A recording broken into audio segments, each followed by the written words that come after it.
Transitioning to teams that have experienced some success and are still reaping the rewards from that success, the Tampa Bay Buccaneers, the rich just keep getting richer. Lavonte David just announced yesterday that he is returning to Tampa Bay, signed a 2-year, $25 million deal to remain with the Tampa Bay Buccaneers. The 31-year-old inside linebacker has blossomed into one of the best inside linebackers in the NFL.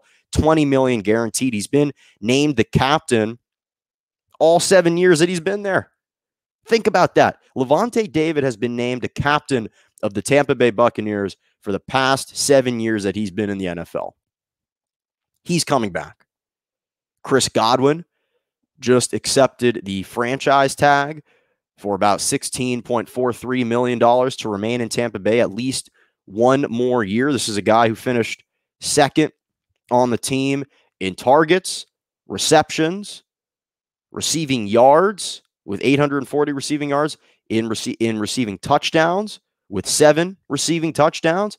And what's beautiful about this is a guy in Chris Godwin clearly easily could have signed anywhere else. You take a team like the Jacksonville Jaguars, for example, that have the third highest and most cap space to sign someone. He easily could have decided to sign with or decline the franchise tag, go sign with Jacksonville Jaguars. You know that they're going to bring in Trevor Lawrence, and you could probably secure more long-term commitment there, more guaranteed money, and still get a bunch of offensive weapons and be the number one featured guy in Jacksonville. But he decided to stay in Tampa Bay and return for one more year. And this is what leads to the ultimate conclusion, which is the Tom Brady effect. This is the Tom Brady effect. And we know that when it comes to football, the quarterback position is the most lucrative position in football. And we know that Tom Brady has had this proclivity to rework contracts and sign team-friendly deals.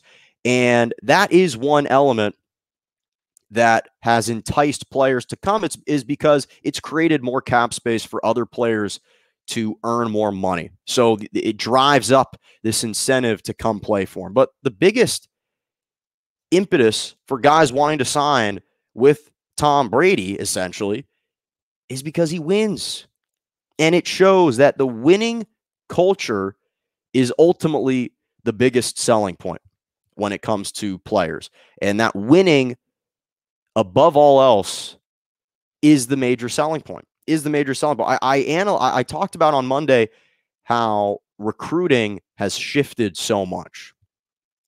And how when you're recruiting, obviously, it's important if you've got pre-existing relations or friendships with certain guys. That certainly can help increase the likelihood that you're going to sign somewhere.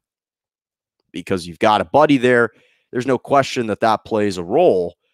But the biggest selling point now is what type of culture have you cultivated? And are you a winning organization? We saw with Blake Griffin. This is the reason why he signed with the Brooklyn Nets. It was not just that they had an abundance of talent. It's not just that their roster was filled with all-stars. It's because he saw that that chemistry somehow fit together, and these pieces were actually working together and have now transformed the Brooklyn Nets into a contender and the leading favorite to come out of the East, if not win the NBA championship.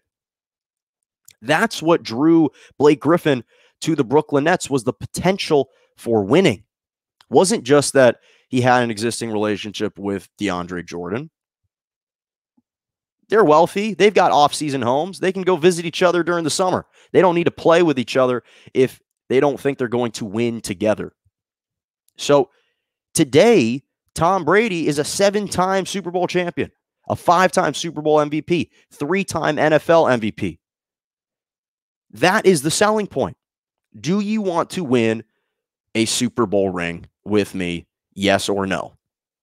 If you want to win, come sign with me. Come play with me. Because I'm going to get you there. I'm going to take you to the promised land. He's the winningest quarterback, the winningest football player in NFL history. That's the selling point. It's not about, well, it's great that Tom Brady can rework his contract, which is something that I talked about on Monday.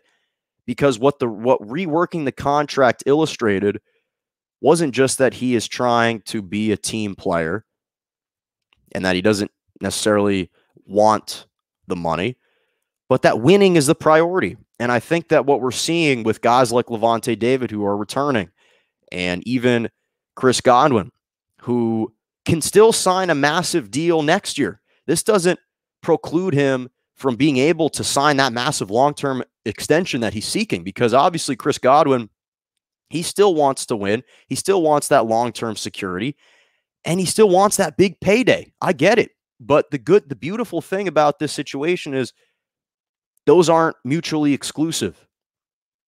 He can still get his big payday and continue to win at least for one more season.